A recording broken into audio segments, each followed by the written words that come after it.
Now, in the cannabis industry, it can seem like feast or famine, and it can flip-flop every day. And this can happen with cash as well as supply for things like flour and oil, things like that. Now, what this does is it pushes cannabis business operators to look to traditional financial markets such as venture capitalists or angel investors to help build up that war chest. So, in today's video, we're going to talk about creative financial deals with people within your industry, upstream and downstream in your supply chain to help build a more robust cannabis-based business.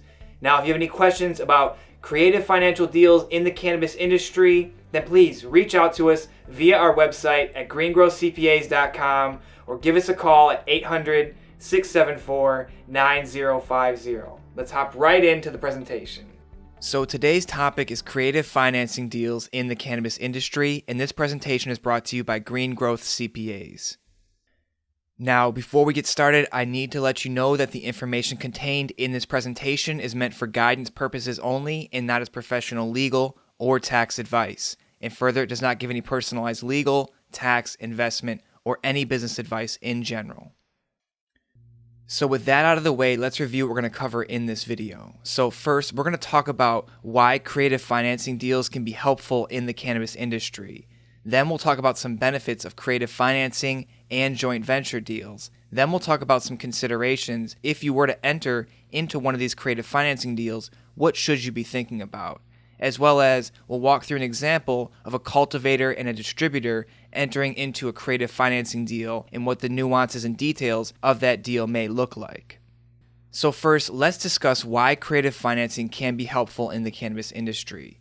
So when you look around the entire cannabis industry, it's very obvious that cash is king. The bigger your war chest, the better your chances are of coming out on the other side with some profit at the end. Now, with high upfront capital investments that will hopefully pay off later, cash management and stabilizing your cash flow is a constant balancing act for every cannabis business operator, no matter where you are in the supply chain. And further, being a natural product in a crop that can grow indoors as well as outdoors, it can seem sometimes like there's a feast or famine or a drought or a surplus of product and that cash that comes along with the product. So ironing out these waves of cash and supply are very, very important. Now, some operators may raise more capital to increase their confidence in their business. Some might use their current cash flow to grow and be a little bit more risk averse. But others also find creative ways to develop win-win partnerships with businesses upstream and downstream in their cannabis supply chain to help rapidly grow their business and create a stable footing for their business. Now, one example of this may be seeing a cannabis cultivation business taking a loan from their distributors, someone they already work with, and they take that loan in cash and repay it back in flour. Now, there are many details to this. We'll unpack those later throughout the video. But with the cannabis industry incredibly fractured, a few solid joint venture deals or creative financing deals, just like this one, can go a long way with helping you protect your market share. So now that you understand the ups and the downs of the cannabis industry when it pertains to cash, supply, and many other unknowns and variables in the industry because it's so new, let's discuss some of the benefits of creative financing and joint venture deals in the cannabis industry. So first, when you enter into a joint venture deal or a creative financing deal, you'll be able to share access to helpful resources. Now, you may not know this, but cannabis is best played as a team sport. You don't have to do everything on your own. So when you make a joint venture deal, you can share access and leverage certain financial, technological, and human resources to achieve your ultimate goals of success as one business unit instead of two separate business units. Now, this also gives you the opportunity to turbo boost your individual business productivity and get to market faster and stay consistently at the front of your market. The second benefit is that you get to share risks and rewards. Now, the cannabis industry is inherently risky for many reasons, but it also has a tremendous upside potential if executed properly and within a compliant manner. So, having an ally in the industry can also help spread out that risk and share in the rewards of multiple businesses. So by entering into a JV deal, you can align your incentives with another organization. So you have two organizations working together and bringing focus to achieve one large overarching goal. So finding partners that have the same outlook as you is very, very important. Hopefully you guys want to achieve the same thing, and then doing this deal helps you share in the risks of achieving that large goal, but also being able to enjoy the rewards if you are both successful in your endeavor. Next, another benefit of creative financing and joint venture deals is that they can be as formal as you need. Now, if you're doing something with financing, yes, it does have to be pretty official. But what's nice about JV deals is that they can be as official as you want them to be, or as formal as you want them to be. So yes, again, surely many of these JV deals will need to have proper written and signed contracts. Don't just shake hands and say we're going to do this. Make real, legitimate agreements. But the terms can be as flexible as the deal deems necessary, right? Some joint venture deals can be a temporary agreement, where others are a long-term financial contract. Like we talked about with the cultivator taking on a loan from a distributor, that needs to be very, very official because likely big amounts of money and big amounts of product are changing hands. But these joint venture deals allow for a bit of a test before it leads to something more formal and official, such as a natural move to a merger or acquisition. If you see that it's going well, why not join forces and make this a more official partnership? Another benefit to joint venture deals and creative financing deals is that it can create cost predictability. Now, specifically for the distributor in the deal we talked about, having access to a consistent product at a consistent price is something that can relieve a lot of stress for that distributor. Now, the seasonality of raw input costs and revenues is not for the weak at heart. So depending on the type of deal that you enter into, potentially, again, that initial example of the cultivator taking a cash loan from a distributor to be repaid in flour, that distributor can hedge against the risk of an increased raw product cost and create consistency in their supply of product. So they don't have to say to a retailer, hey, we don't have this product at that price that we've been giving it to you for the past 6 months. So creating that cost predictability gives a lot of confidence in the supply chain for both sides of the deal. Because also conversely, when you look at the cultivator side, they have a buyer at a consistent, predictable price. So this creates predictability in their revenue. And lastly, another benefit of these joint venture deals is it allows you to unlock unseen synergies between your two businesses or organizations. Now, many joint venture and creative financing deals allow space for the opportunity of things such as the economies of scale and specialization in what you do, focusing on your core competency because you know you have somebody else in your corner that's ready to help you out for things that you may not be good at. For example, you may be a great cultivator, you can produce great flour, but you're just not the person to handle logistics or working with retail partners and things of that nature, where now you have a distributor you can depend on, your product is moving out to that retail market. Now, as you work more intimately with your partners, you begin to identify some unpredictable opportunities from collisions that you've been having that can have a massive positive long-term effect that allows you to build bigger businesses together compared to if you were to work separately and brute force your way through the industry. So now that you understand some of the benefits of creative financing and joint venture deals, let's talk about some of the considerations before you enter into one of these creative financing or joint venture deals with someone up or downstream in your supply chain. First and foremost, you need to define a goal. Why are you entering into this partnership? Because before entering into any type of agreement, you need to ask yourself, why are you doing this? Is it for a long-term partnership to shore up any shortcomings of your business? Is it to access distribution channels? Or is it strictly about money and financing and an internal rate of return? Now, define what success looks like by setting up some midway milestones and goals of the partnership, specific, measurable, actionable, timely goals to make it easier to decide if you're going to renew some agreements in the future or make it more official, again, for that merger or acquisition. Secondly, you want to set and lock in as many terms as possible. Now, contracts are no fun. No one likes having to work with lawyers to talk about contracts and terms and deal terms and all these different things that come along with starting a partnership, but it's very important that you get this stuff done ahead of time before any real money moves hands or before any big deals happen or any big business transactions happen. Because having more ambiguity in your contracts and being a more trusting person or business than necessary is an easy way to be taken advantage of, as well as causing conflict later down the road, again, when there's that ambiguity and two people or two organizations see a remedy in a much different way.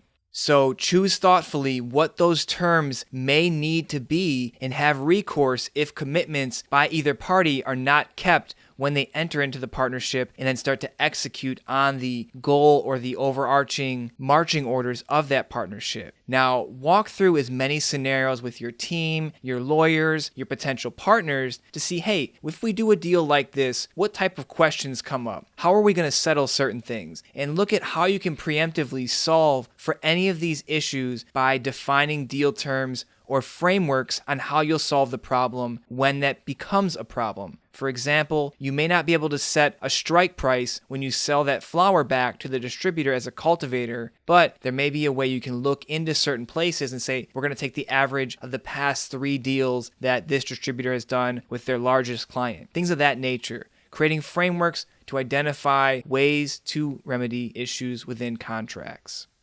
And that last point brings me to what I want to talk about next is defining your financial terms. So let's continue with the example of the distributor financing a cannabis cultivator with cash and then getting paid back in products such as flower or trim. So again, make sure you set things basically like the loan amount, the interest rate, the repayment frequency, things that are very important to a basic financing contract. Now, in other deals, you may want to outline, for example, capital contributions. Say 2 businesses are coming together to create another brand or to create another type of company. How much money is going to be required? When are the times for that money going to be put in? And how do you decide what it's going to be used for? Things of that nature. And one other wild card that people really rarely take into consideration at the onset of these partnerships is who is going to pay the taxes if that's applicable. So make sure you have thought through a lot of the financial terms. And you should work with a lawyer when defining out these contracts so that when you make a term or set a term, it is legal to set that term, right? You don't want to get into the deep waters of saying, all right, well, this contract is null and void because you're loan sharking. So make sure you work with a lawyer when writing out these formal contracts. And a last consideration is that you want to define logistical and other terms of this agreement. So in a business, you want to make the most revenue with the least amount of effort. And sometimes that will lead you to pushing away duties that should be yours, but were never fully and actually explicitly assigned to you. So to avoid this type of conflict, if you're the person receiving those duties or depending on someone to do those duties, take the time to outline background tasks, such as in the partnership, who's going to handle the accounting of all the money, who's going to conduct delivery, and who is responsible for the cost of that delivery, who's going to perform the testing on the product, and who handles the payments for that testing, and who handles the repayment of that cash loan, who's actually going to be picking up the money, where does it go, what are the terms, and where do I need to take it to where you're actually taking possession or custody of that cash. Things of that nature can be afterthoughts, and they're not the most important, but being able to define these ahead of time shows your thoroughness in your ability to create deals that are beneficial for both parties of the contract. So now that you understand some of the benefits and the considerations for these types of deals, let's peel back and go deeper into a creative financing deal, again, with that cultivator and that distributor. So again, the basic scenario is that a cultivator needs some operating capital for whatever reason. So they're going to enter into a relationship with a distributor, maybe someone they already work with, or someone that has pitched them and said, hey, I'll be able to help you out. Now, what's going to happen is that the distributor is going to loan money to these cultivators. Maybe it's to level up and scale up their operation. They may have 4 or 5 greenhouses already, but they want to add 6 more. So the distributor sees, hey, these people produce great product. I want to have a little bit of the upside in their grow operation potential. So again, this distributor loans money to the cultivators, and the cultivators will pay that loan back with interest in product, so probably in flower or in trim. Now, here's why this works for each party. So first, the cultivators have to put a lot of cash in before yielding any product if they actually make it through the growth cycle. Now, in this example, we said that this cultivator is very good at what they do, so they'll probably be able to make that money back. But taking on that loan from the distributor can help free up any cash flow that they need for other expenses, or it gives them more money to expand their war chest, maybe to improve certain things in the initial grow and then build out that secondary grow in a much more robust fashion. And another benefit is that they have a guaranteed buyer for their product. When you think about scaling up a business, it's very easy to think, oh, if we make more product, we can sell more product and make more revenue. But not having a buyer is a big hurdle because the industry or the supply chain in your local area may not be able to handle as much product as you can produce. And it may push down prices for all of your product, that initial set of greenhouses and this secondary set of scale-up greenhouses. So having a guaranteed buyer for the cultivator is a very big benefit for this.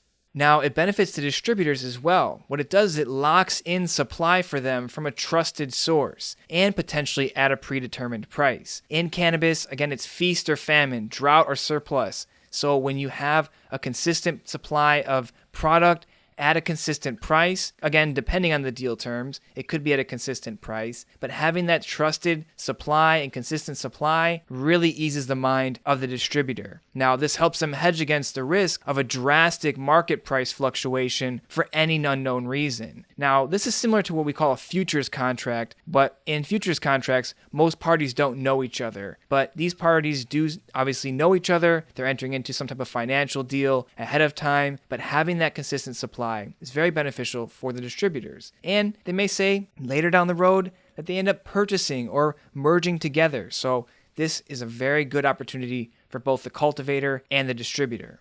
Now, when you look at a deal like this, there's going to be some other considerations and variables you really need to address up front. And you may not have the answer for that right away, but you at least need to discuss it and create some type of framework to solve for the issue. So first, the biggest variable here is going to be the price of the cannabis flower to convert the loan amount and interest into pounds of flower given back to the distributor. This price here creates the biggest exposure for both ends of the deal. So what they could do is they could opt to fix the price, say setting it at $1,200 a pound or $900 a pound. Or they could decide on a neutral data feed or a piece of data from where they draw the price before they have to pay. For example, again, they could look at the past 3 deals that the distributor has paid for flower of the same type of quality, and then they average that out and then add 2%, something of that nature. But they do this 10 days before that flower delivery is due, right? So looking at frameworks on how to decide that price. And for interest, you could set it at a flat cost per pound or use that fixed conversion rate or that sliding conversion rate. But that's the beauty of these deals, is that you can get as creative as you want so that it makes it easier to enter into these deals. With most investment vehicles, very cut and dry, this is how it works. With creative financing deals and joint venture deals, you have a lot more leeway in deciding big factors such as this price per pound that converts and pays back the loan. Now, the second consideration and variance is in the quality of that final product. So, for example, if this cultivation group is always producing 25% consistently in THC percentage for their flower, and they get that 15% for this scale-up operation, what do? Right? That's a big difference, right? Getting a 15% THC product versus a 25% THC product is a huge difference in market value for that flower. So make sure to set parameters around testing and final product quality standards and how you address some of these things. For example, you may have an acceptable floor of 18% THC at a certain agreed upon strike price, but then how much additional product does the cultivator actually have to ship if it tests at 15%? All these different kind of formulas and thought processes around, okay, if the product doesn't meet our minimum standards, do you give us more product? Do we pay less per product pound? Things of that nature. And also, who covers the cost of that testing of that product if it needs to be done a second time or a third time, right? You really have to think about product quality when you're exchanging or converting product for dollars in a creative financing deal for cannabis, flower, and trim. Now, hopefully this video has given you some color and context and been valuable to help you to understand that there are many creative financing and joint venture deals upstream and downstream in the cannabis industry for your specific supply chain. Now, if you need help with developing a deal with your current partners or finding partners to make some of these creative financing deals with, then please reach out to us via our website at greengrowthcpas.com or give us a call at 800-674-9050. We've helped many of our clients do creative financing deals like these, and that's why I wanted to talk about some of these deals, because it can be a very valuable move and strategic move by aligning yourself with someone you're already working with. Because again, having an ally in a very fractured industry can make you a much, much stronger force to deal with, especially in a local-based business like cannabis. So again, if you're looking for help with developing a creative financing deal or a joint venture deal and working on the details of the finances of that deal, then please reach out to us via our website at greengrowthcpas.com or give us a call at 800-674-9050. Have a great day, and we'll talk to you soon.